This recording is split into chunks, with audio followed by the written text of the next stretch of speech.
And good morning, everybody. Welcome to Chalk Talk. I am your host, Kim Davis. Today is Tuesday, January the 11th. We are in the second full week of 2022. I hope your new year is off to a fantastic start. Welcome to Chalk Talk. Glad you could be here. Excited, as always, about today's show, and of course, excited about you joining me. First, we're going to talk a little bit about that championship, the college championship game last night. Started off kind of, slow. I guess it was really more defense and just not a lot happening in the first half for my taste. But the second half is where it all really got done. Of course, Georgia came out on top. The final was 33-18. And it was about that Georgia defense. I tell you, the Georgia defense was on point. It was a good football game. Of course, Alabama had a few players out, but they just could not get it going. I mean, they got it going offensively. They threw the ball a lot. I think they threw the ball like 58 times. Really, really difficult to win a football game when you put it in the air that many times. But give credit to Georgia. I think it was a good win for not just Georgia, but also for college football. I was talking with some colleagues yesterday over at the Texans, waiting to do some final interviews, and we there was kind of a consensus with a few of us that what it's good for college football for somebody other than Alabama to win. So it was a good win for the Bulldogs. It's their second win, their second college championship. I think the first one in about 40 years. So congratulations to the Bulldogs. All right. So that's our little college football update for right now. The Houston Texans season is officially over. The game 17, it's kind of hard to get used to saying that, was Sunday. They lost at home 25-28 to the Tennessee Titans, and it was a pretty good ball game. They were down 21 nothing at the half. They came back and outscored Tennessee 25-7 in the second half, but that's of course not enough.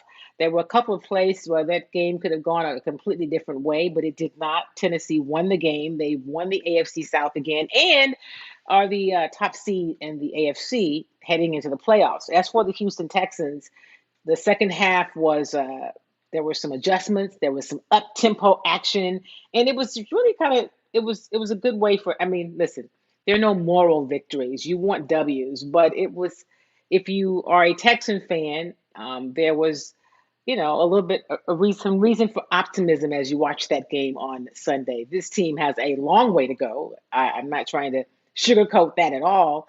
They finished the season with 4 wins, 13 losses. Last year, they finished the season with 4 wins, 12 losses. Of course, the NFL added an additional game this season, so it's a 17-game season. A lot of questions, a lot of speculation about head coach David Culley. Will he be back for a second year? We don't know yet. Originally today, we were supposed to meet with Nick Caserio. They've pushed that to later in the week so that when he does meet with the media, there will not be whatever decisions made, it'll be made. There's no point in really, I agree, having a news conference saying, we're evaluating. Here are my thoughts, and it may not be super popular. I don't know why you would fire David Culley after one season. What is it? And there's been some criticism, and some of it is fair, and I think some of it about him is misplaced. If you follow me at all throughout the season, there are a few questions that I had beginning with the start of the season that I still have right now. For instance, I don't know. I don't think any of us knows who really makes the final calls um, during the game. The calls that people get upset about. All I know is that the general manager is in the coach's booth on headsets every game and has been since the start of preseason. So is Nick Casario weighing in on what David Culley decides? I don't know. Are the decisions that people are displeased with of those Coach Culley's decisions, or any of those Nick Casario's? I'm not sure. I don't think anybody is sure. I mean, we all have thoughts about it. I will tell you that as long as in that scenario, I think that David Culley deserves a chance to come back. The team, the players that we got a chance to talk to, by and large, really all of them said, "Hey, we like what he brought to the team. his optimism, his consistency, his leadership. Now, does everybody feel that way? Probably not, because that doesn't ever really happen anyplace. But why would you fire David Culley after one season? He came in and he did what it is that Nick Caserio and the Texans seem to have wanted. They hired his staff. So I think that's really important to know, because all these conversations about whether or not David Culley was going to fire people on his coaching staff, how do you fire people that you didn't hire? You didn't have the authority to hire. How do you get to fire them? I think it's ridiculous. And I think the people asking those questions, no. It's been one of the criticisms throughout the season. So I am curious. I have no idea. I can never call it with this Texans team in terms of what they are going to do. But what I can tell you is, if you want to know my thought, as I said on Fox earlier today, I think they should keep him. I think another season. Listen, this team's not going to be great next year. Okay. You could have had Vince Lombardi in here this season. This team just wasn't a great team. And in terms of growth, if you just look at wins and losses, you go, well, they didn't really grow from last year. A lot of turnover. Here's what I'm going to say, and I'm going to let you hear from David Culley, because I want to get these in so we can get to our guests sooner than later, right? The Texans won 4 games in last season with Deshaun Watson balling out of control. They won 4 games.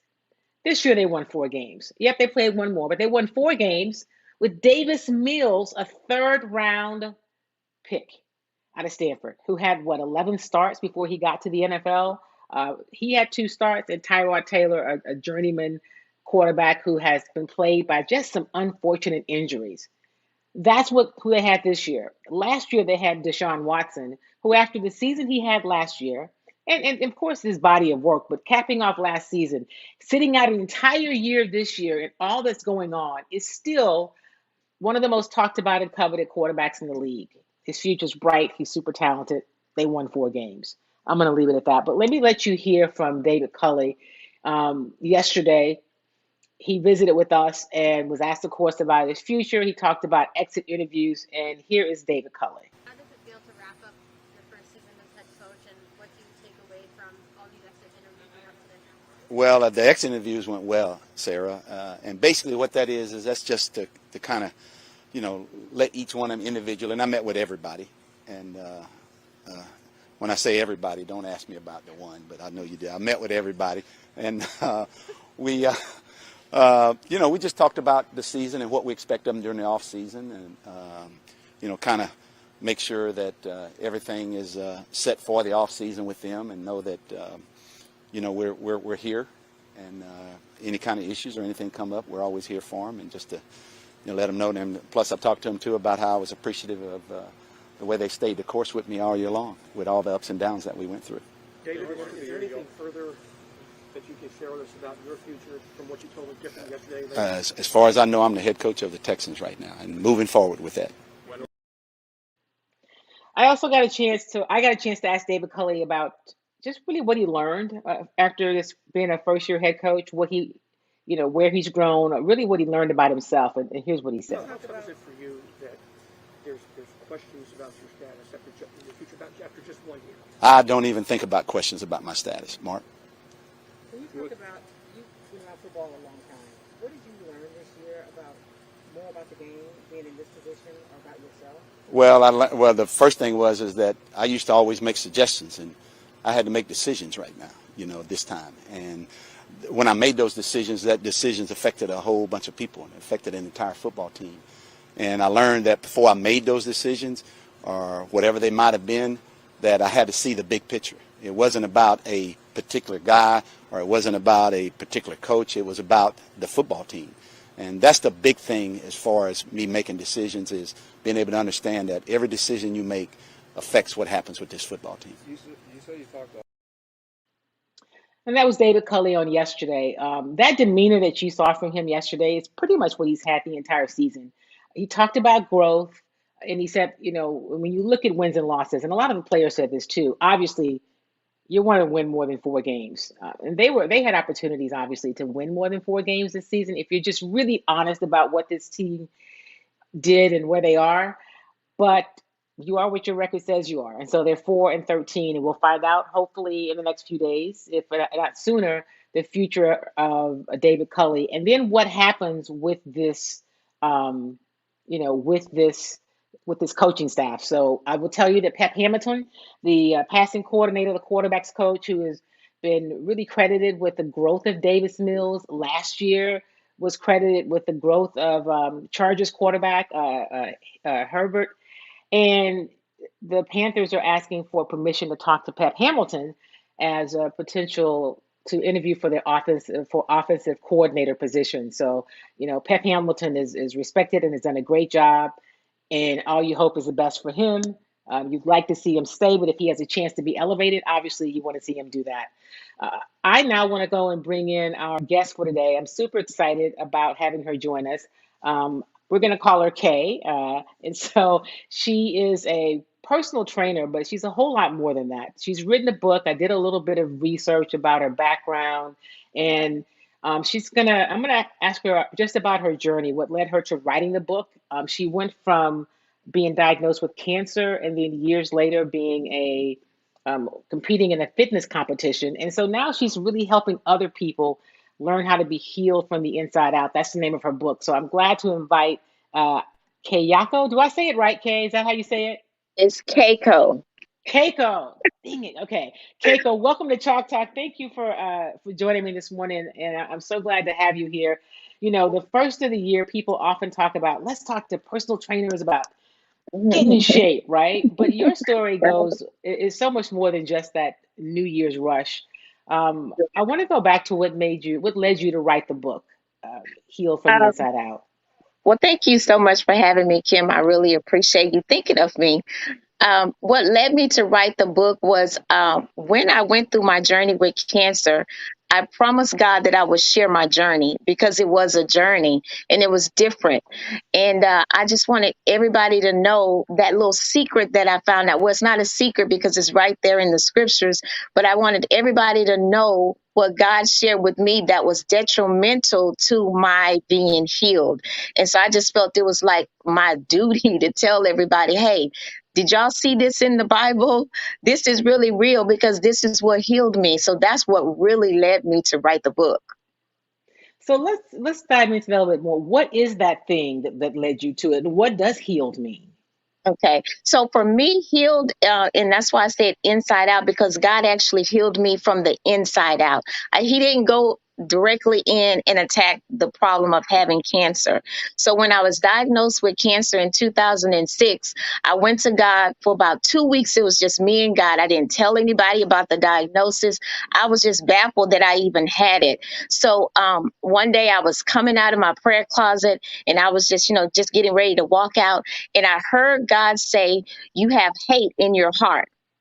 And I Mm, just burst out crying because I knew it was true, but it never surfaced for me to acknowledge it. So when I heard that, I said, at first I kind of went into a little bit of pushback and said, no, no. But then as I cried, I said, God, I do. I really do.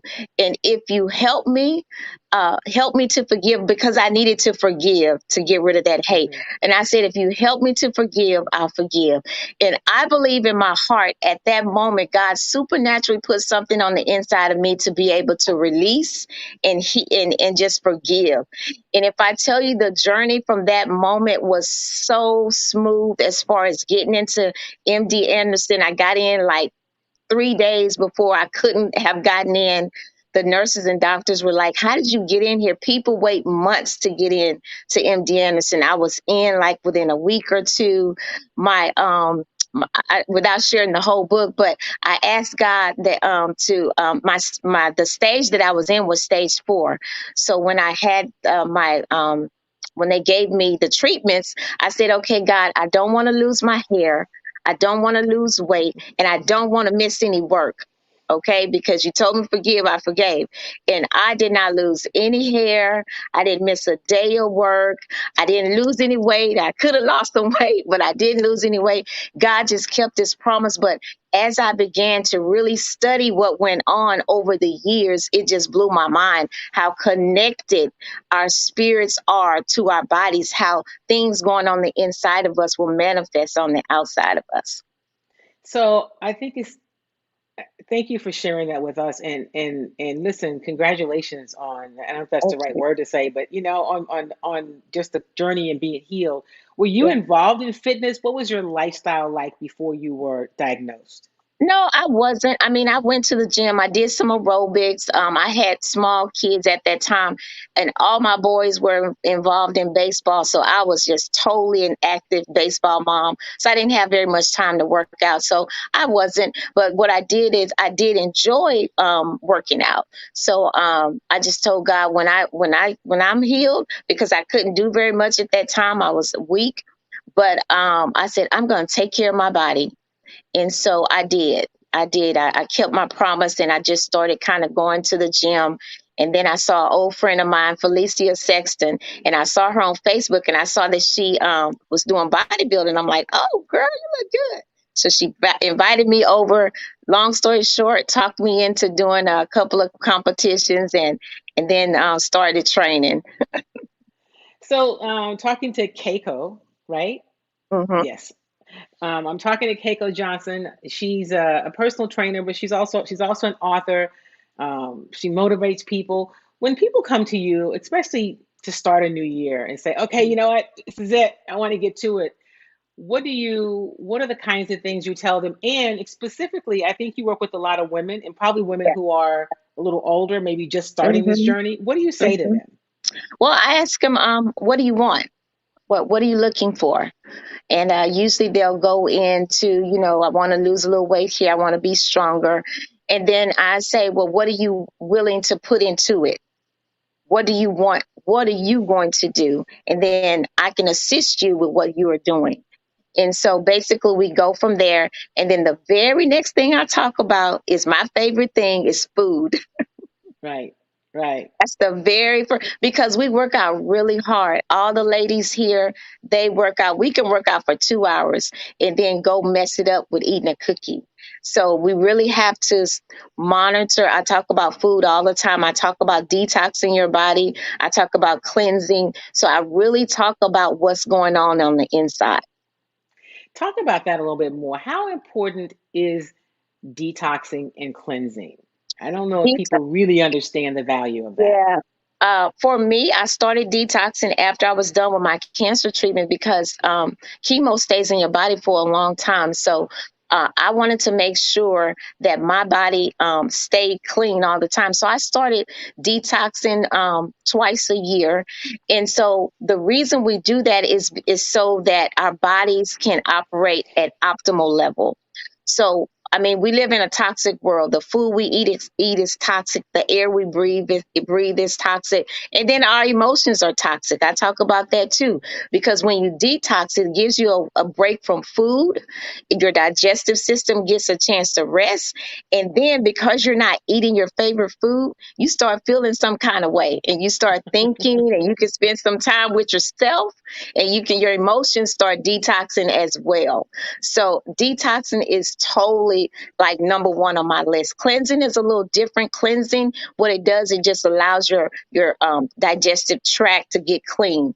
But detoxing actually gets the toxins out of your body.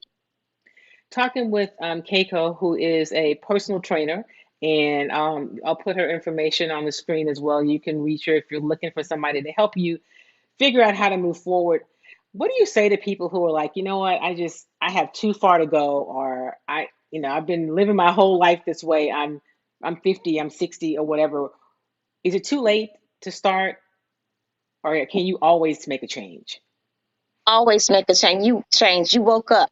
Somebody didn't wake up today. Yeah. So you woke up today. You can make a change. And what I tell people that I train is don't think so long term. Let's think about today. Well, really, let's think about this week. We're going to work out 2 times this week. What food are we going to eat this week? So don't get bombarded with how you want to look next year.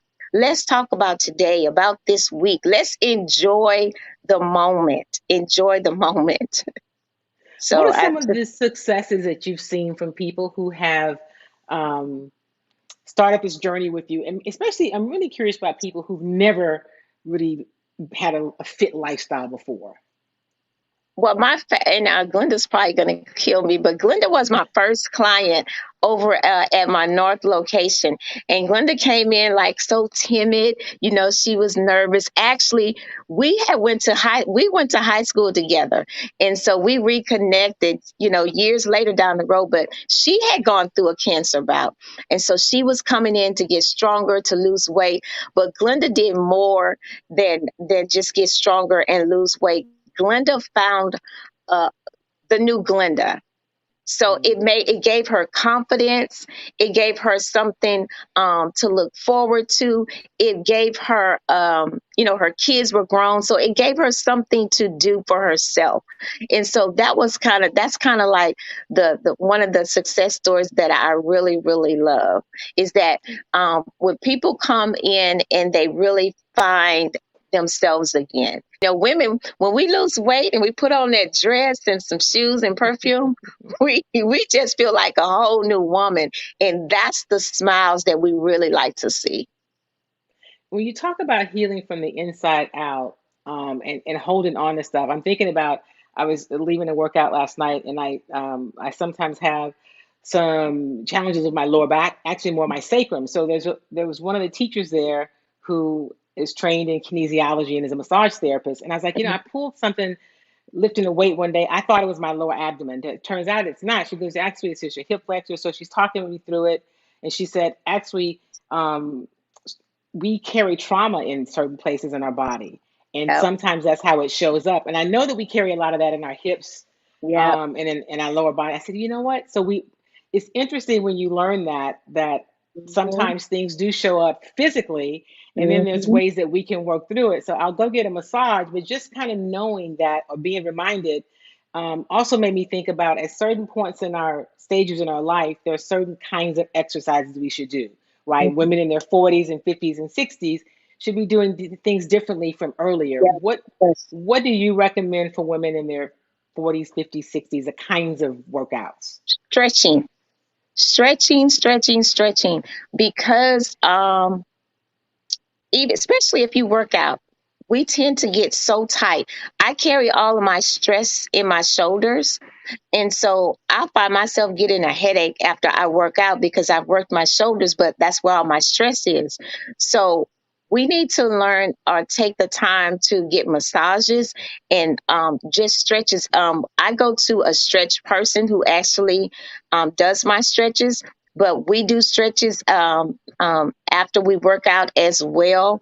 But stretching the lower part of your body, your back, is very important. Stretching your hips is very important. And then I'm finding that stretching our calves has been I'm working on that with a couple of my clients now because I'm finding that when your calves are really tight, it affects your back as well. So I'm thinking as we get older, really stretching. What about we work? Talk to me about strength training, because we know that obviously muscle burns more. I saw some of your, and looking through some of your work, you talked about the key is losing body fat and Mhm. not so much being focused on the weight because of, explain what you mean by that for people who might not know. So losing body fat is just different than losing weight. A woman can look totally different at 130 pounds when she's lost mostly body fat than if she just lost weight, which is water weight. Body fat gives you that shapely look. It allows your muscle tone to be more defined. So losing body fat, actually, the way we manipulate losing body fat in our training sessions is with the food. You want to cut down on some of the fats, increase your protein, and maintain your carb level. You don't want to cut your carbs out, but you want to maintain them. And that will allow your body, because you're not putting so much fat in your body, it'll allow your body to use that stored fat. So you want to get rid of the stored fat. And that gives a better look and a better feel. You feel better when you lose that stored body fat. Do you believe in balancing cardio with resistance? I do. Should there be more resistance? Because there's some people that say just do resistance, and some who just do cardio. Um, it depends on what look you're looking for. So a thin person, we don't want to do too much cardio with them if we're trying to build up their muscle and have them to look more shapely. So it's minimal cardio. But for me, when I get ready to lose weight, I got to do cardio about 5 times a week. That's Hmm. just how my body. So it's different body types. So I I tend to do more cardio when I get ready to lose a lot of weight. I have to do more cardio and I do strength train. But when I'm just maintaining, I'll just balance them both out. When I don't have to lose weight, I'll just balance them out. But when it's time for me to lose weight, I have to do more cardio probably than the average other girl that's training with me. It's just So the you way it talked to, is. it's just the ways you talked about food, and I know that you're big on getting people to eat clean. And sometimes people confuse that with dieting. So what I hear you say is it's not about a diet, it's about really just changing the way you eat. And you can Right. do it slowly, right? Do it Yes, slowly. I prefer to do it slowly. When we crash diet, and I say crash is when we cut out certain food from our diet. Like if we just say we're going keto, we're going to cut out carbs. When you get carbs back in your body, you tend to gain the weight back fast. So the best thing to do is to cut down your calories, increase your workouts, and then have a very manageable food plan. I don't even like to say the word diet. A Hmm. very manageable food plan. And no, I'm not going to have sweets this week. I might have a sweet next week because I'm going to go to a party. That's how you manage yourself. And you just really discipline yourself to have certain meals a day and keep your meat lean meats. Don't have the fattier meats all the time. Go ahead and have the lean meats and the lower carb vegetables. And then if you want to go out on the weekend, have what you like. Talking with Keiko Johnson, we're talking about eating clean, starting to get moving, and I wanted to talk more to people who who are just trying to figure out where do I start, right? Because some of us have always worked out and we're just looking at tweaking things. And then there's some people that I know who tune in who don't have any kind of a routine and don't really know where to start, and it feels overwhelming to them. And Mhm. to them, you say what? Show up. Yeah. Just show up. Just come in, talk to a trainer. You don't even have to stay the full hour. The first week, stay 30 minutes and make sure that you're comfortable with your trainer. Get a trainer that you're comfortable with, knowing that they're not going to push you beyond what they believe that you can do. They're not going to hurt you and allow you to be hurt. But the number one thing is you have to make up in your mind that you're going to show up. And if you don't, even if you don't stay the full month, you showed up. You showed up, at least you broke the ice. You got your feet wet. So I really wish people would just say, okay, look, I'm marking on the calendar today. I'm going to go today. And this is what I'm going to do. So So yeah, if you're not at a place yet where you're ready or maybe in a position to get a personal trainer, um, what do you say to them? walk, Start with walk. walking. Start walking. Um, you can do 2 or 3 miles. It doesn't even have to be a run. Start walking. I know several people who are just walking now. They walk 4 times a week. They're losing weight. They're losing weight just like as if they were in the gym.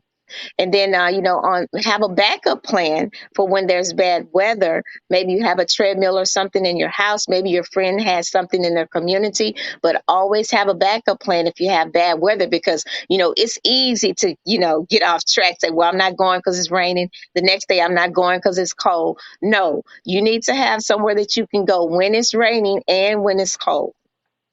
Now you have some sort of was it a kicking off the year, a transformation program that you're doing? Do I have that right? What we are doing at the Women's Health and Fitness Center, we're doing Transformation 2022, which we have done for the last, I believe, 2 years, where the Okay. women lose weight and go to the stage. So my group of ladies, we're just participating in that. So I have them, they're on the road to lose 20 pounds. So I have them doing something to get to that point, to get to the show. So sometimes having challenges or goals um, makes it a little more fun, right? Yeah, To it keep does. going because you're working with other people and it makes it more interesting. Yes, I know for me, I love group activities. I love to be able to talk to some, because some of my other friends, they going eating at Gracie's, they going eating everywhere. But, I can't talk to them about losing weight. But I can come over here and I got my friends that are on the same page as me for right now. And it just helps to have someone that's going through the same thing with you. So it's always better with the group. And then too, I know for me, when I'm slacking off and I didn't lose a couple of pounds this month, some of the group will say, well, girl, what's going on? What's the problem? Kind of pick me up. So two is always better than one.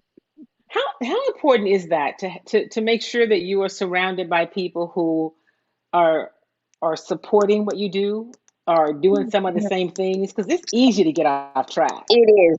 I see it all the time, Kim.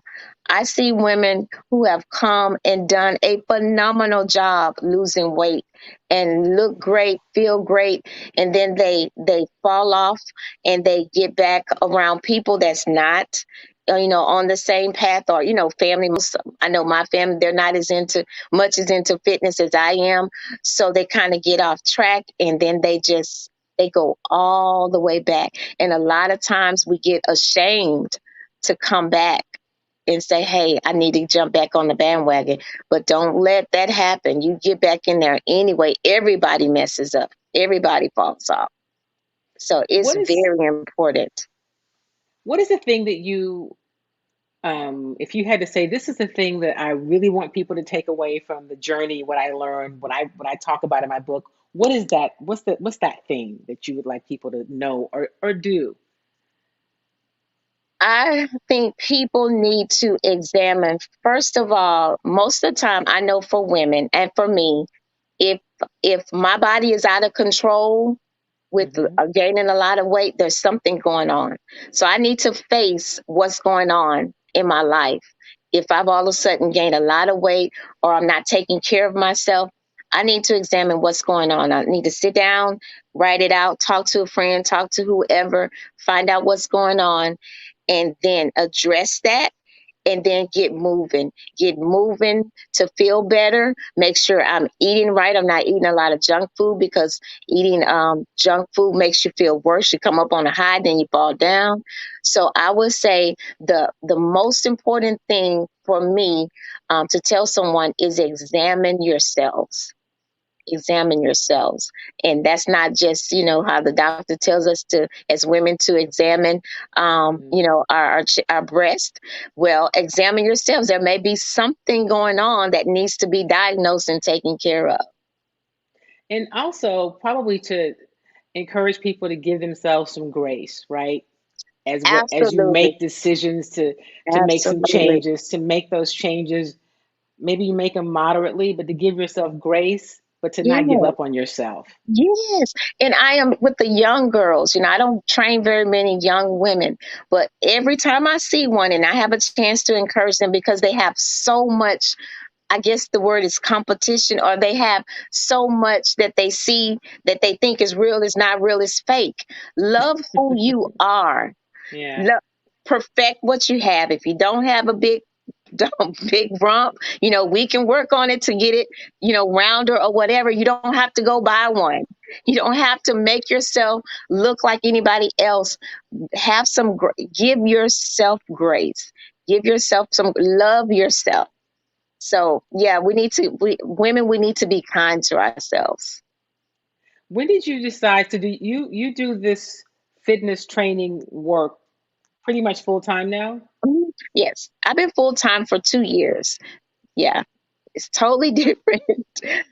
Totally different being an entrepreneur. I came out of the IT industry. I worked in IT for 20 years. Took a big leap of faith to start teaching, then just start training, doing what I love. Both my boys, they're older now, so I don't have that responsibility. So I can kind of do what I want to do. So I'm going to make this work because I feel like it helps people, and so I feel like it can be a, a it can be just as rewarding as my IT industry job was. So, yeah. Talking to Keiko if you need some help figuring out how to get started. Do you do consultations with people who may not be in a position yet to say, okay, I can come be a trainer? Because some people are not there. Do you put together programs? Is that an option? You say just call and start somewhere. Yeah, just call. That's how we always have a consultation first, because I know for me and most of the trainers that train with me, we always have the person come in, talk. We sit down and we talk, see what you want, see if we're a good fit for you. Sometimes Mm-hmm. that trainer's not a good fit for you. I know, my training is different than the next person, so we make sure that person is a good fit for you, and then we do a little 30-minute workout. Some people will be like, "Oh, I go to the gym every other day. I can do this." And then we put you to a little test and you out of breath. And then we say, "Okay, see, this is where we need to modify a couple of things." So it gives you a chance to see what you need. And what about the food part? Because I want to go back to that, because food is what, 80% 80. of Yes. everything. You can't out, what is it? You can't outwork a bad diet, A something bad like diet. that. You cannot. You cannot. You cannot. And that is I mean, there's no way around it. There's no way around it. The food is 80% because I've done it myself. I struggled. I mean, I worked out for a year and a half hard and did not get where I needed to be until my trainer finally said, "Hey, look, this is how you're going to have to eat. You can't manipulate this. You can't do that. You can't add this. You can't substitute that. This is the way you need to go." Because I'm thinking I can eat good all week and then go out on the weekend, have a meal. That doesn't work. Your Yeah. body just does not respond well to that. So a balance, a balanced meal, cutting out the sugar, cutting out the alcohol, relaxing, getting your sleep at night. Women don't understand how important sleep is. I met one lady, she said she only sleeps 4 hours a night, but that may be hindering your weight loss. We got to look at that. So all of that Sleep. matters. Sleep is Sleep important. Sleep is very important because it allows your body to recover to go the next day. So just think, if you're a muscle that's really tired, it's not going to build because it's worn out. So you have to have your body recover for the next day. Is there, should you give yourself breaks during the week? Or should you just, there's some Yes. people that I know that work out every single day, but you say Yeah. you should give your body a break. Well, we work out every day when we're training for a show. That's not normal. Right, right. Not normal.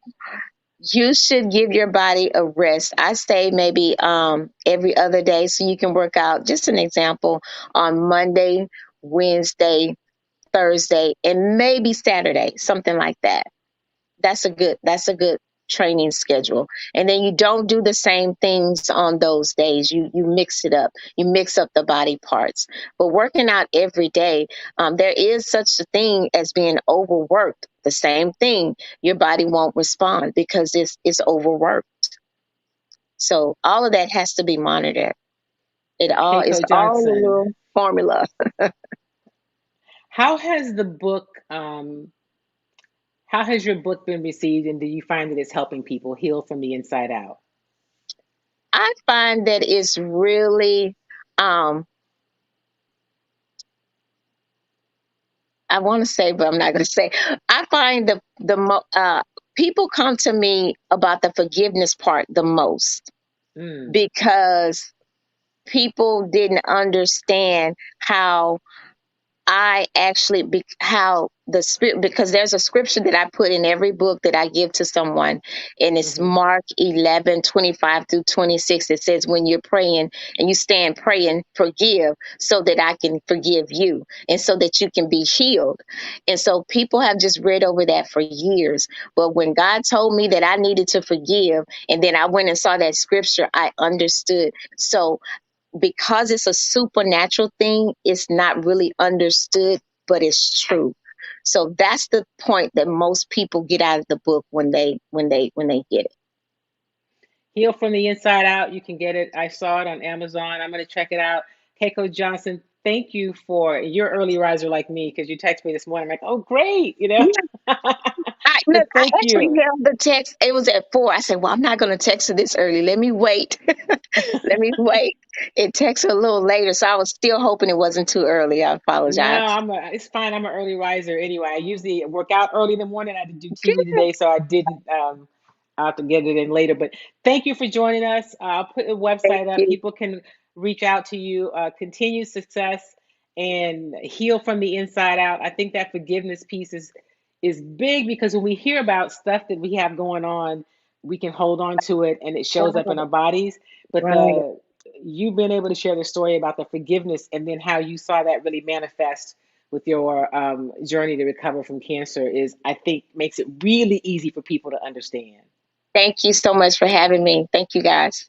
All right, thanks a lot. That's Keiko Johnson, everybody. Check out her book. It is called Heal from the Inside Out. It's never too late to get started being the best you that you can be. And I encourage you to, like she said, just get moving. Just start somewhere, wherever that is. You know, maybe you're walking a few times a week, and then you increase how much you're walking. But it is really about the food that we eat. It is so, you know, you don't have to be a vegetarian or you don't have to be vegan, but you do need to eat more plants. So I'm going to sprinkle some of these conversations in throughout the year because I think as we talk about sports and we talk about a lot of things happening in our society, I'm encouraging you to be registered and vote. You know, we have elections coming up again. That's always on the table. We have to also be healthy and whole within ourselves, and we can do that by just taking some small steps and taking better care of ourselves. So I want to thank Keiko again for joining me. We connected about a month ago, and I'm glad that she was able to actually join me today. So as we talk about wrapping up the Texans season and to see what they have going on in the off season, right? We started the show with that. Before we go, I promise you, we talk a little bit about the Houston Rockets, who are struggling a little bit right now. They lost at home last night to Philadelphia, dropped to 11-31. Um, it is, we talk about the fact that they've got a lot of young players on this team, and they also have a schedule that has been really really demanding, right? So I want you to hear from Coach Silas, showing up every night, doing these press conferences, win or lose. It's a part of the job, but it doesn't mean that it's something that's easy.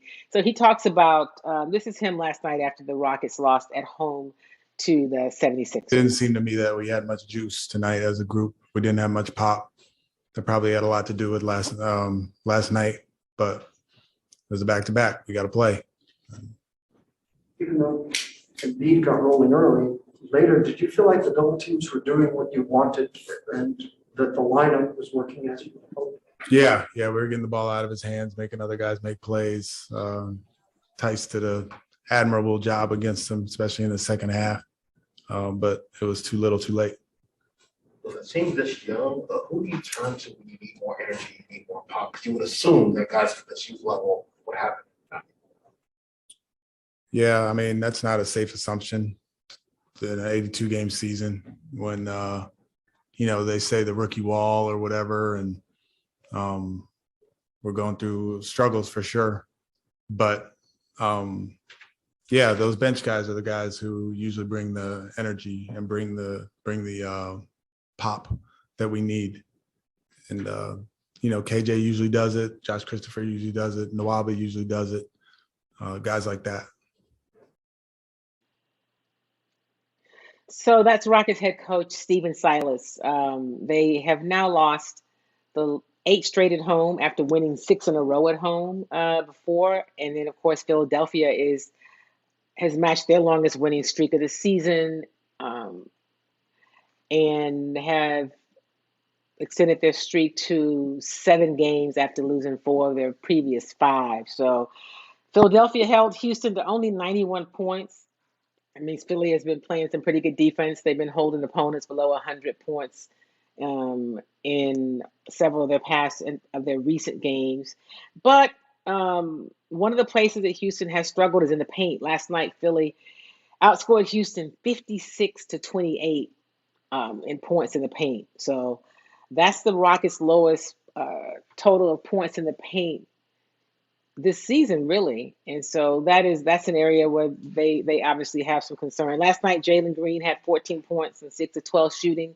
Daniel Tice had 12 points. Josh Christopher had 13 points after scoring a career high on the Sunday night against Minnesota. And on the other side, Joel Embiid had a game high 31 points in 26 minutes. So, he has scored exactly 31 points in each of the past 4 games. He has been able to really help steady the ship, if you will, of the 76ers, especially with them having some players out. And here is Coach Doc Rivers after last night's game. 76ers coach Doc Rivers. We felt good. I think I said it right before we went on this streak. I feel like this team's about to get rolling. You can just feel it. Obviously we didn't predict that guys would be out with COVID and injuries and stuff like that. But the whole league is, and I think our guys have finally found a way to play no matter who's on the floor. And that's why we're winning games. Is that where, when you guys can do this earlier in the season, that maybe it's benefiting you? It could be. I mean, we were the first COVID team. We at one point we were 15 games ahead of everybody in missed COVID games. So the second bout of this, maybe we're more adjusted to it. I don't know. But and it's also nice that our best player is playing dominating basketball right now. Thanks, Coach. Thanks, guys. And that was Doc Rivers last night after the 76ers came in and kind of beat up on the Houston Rockets at home. The Rockets play on the road next. They're in San Antonio against the Spurs on tomorrow night. I'm just pulling up their schedule. And then on Friday night, they're at Sacramento. They now leave and they're on the road for 5 games. So they have San Antonio tomorrow night. They're at Sacramento on Saturday night, and again on Friday night, and again on Sunday. And then they go to Utah, and they finish next week out at Golden State before coming home for a little bit of a stretch. So they've had quite a few games in this stretch. They've had quite a few games. So hopefully they can get their legs under them and get a chance to practice. But it is a long season, and hey, that's all we can say is that they've got to keep fighting through it. They're learning about themselves, and of course, when you throw in COVID and the monkey wrench that has put in the season in terms of having players, missing players, being shorthanded, talk about having to take care of your body and worry about and be conscious about what you eat and how you live. Even athletes at the highest level have to worry about that and be conscious of that, especially during this COVID season. So listen, we are out of time for today. Thank you so much for tuning in to Chalk Talk. However you viewed this show today, I'm asking if you will share the video with your friends and your online community. Thank you again to Keiko Johnson, who came on and gave some tips, and really talked about working from the inside out as you take this step in the new year. And I don't really like to talk about New Year's resolutions anymore because they tend to, those are very short-lived. I like to talk about new opportunities to do some things differently. And so for you, if that is, you know what, I'm going to just start walking a little bit, and then I'm going to increase that each week. I encourage you to do that. Or if it's, you know what, I'm going to work on eating this week. Like she said, just this week, I'm going to work on eating cleaner this week. I'm going to work on removing some things, or limiting some things, and do it gradually. I encourage you to do that. Whatever you do, remember, it's important to do something kind for yourself and something kind for somebody else. I also encourage you, if you are not vaccinated, to get vaccinated and to get boosted. And the other thing that I've been reading and I've been doing research about this current variant is that we need to have the KN95 mask if all possible, because those masks do a better job of fighting off Omicron. If you can't have those masks, if you don't have them, I am doubling up when I go in grocery stores and I'm indoors places around people that I don't know. And when I'm in the grocery store, that's always the case because I have no idea who's in the store and what they've got going on. So, be mindful of where you go. I'm not suggesting that you live in any sort of a paranoid state, but I am suggesting that you make some good choices. Try to make some healthier choices, make some better choices. So I want to see you back here next week. So I need you to be healthy, right? Thank you as always for being a part of the Chalk Talk tribe and family. If you're watching this on the replay, I appreciate you too. Also, I encourage you to share this video, and I'll be back next week. Also, you can follow me throughout the week on my platforms. As news breaks, I share it on my Twitter accounts. I post Instagram. I post videos and notes on Instagram, and I have conversations on Facebook. So wherever you are, I encourage you to be there to share this conversation if you found it valuable and useful with your online community, and to come back next Tuesday at 10 a.m. I'll be right here, and we'll do it all over again. And remember, if there's something that you'd like for me to talk about, somebody that you think, hey Kim, I'd like to hear this person on Chalk Talk, drop me a note. Wherever you're watching me, you can DM me or send me a note. Or as always, my email is kim@KimYDavis. I'm pretty easy to find. I've got to tell you that this show is brought to you by Kimmy Treats, and it's part of the reason that we're able to be here each and every week. So check out KimmyTreats.com, especially this time of year. The hand whipped body butter is great for your entire body, especially if you suffer from any kind of dryness or skin irritations, perhaps. It's a great soothing product that you can check out. And our vegan popcorn. So all that is on KimmyTreats.com. Remember, everybody, be your best you. That's all I can say. Have a great week. Thank you for being a part of Chalk Talk. I will see you next Tuesday at 10 a.m. right here. And throughout the week, I'll see you on all of my other platforms. Make it a great, great week, everybody. I'll see you next time.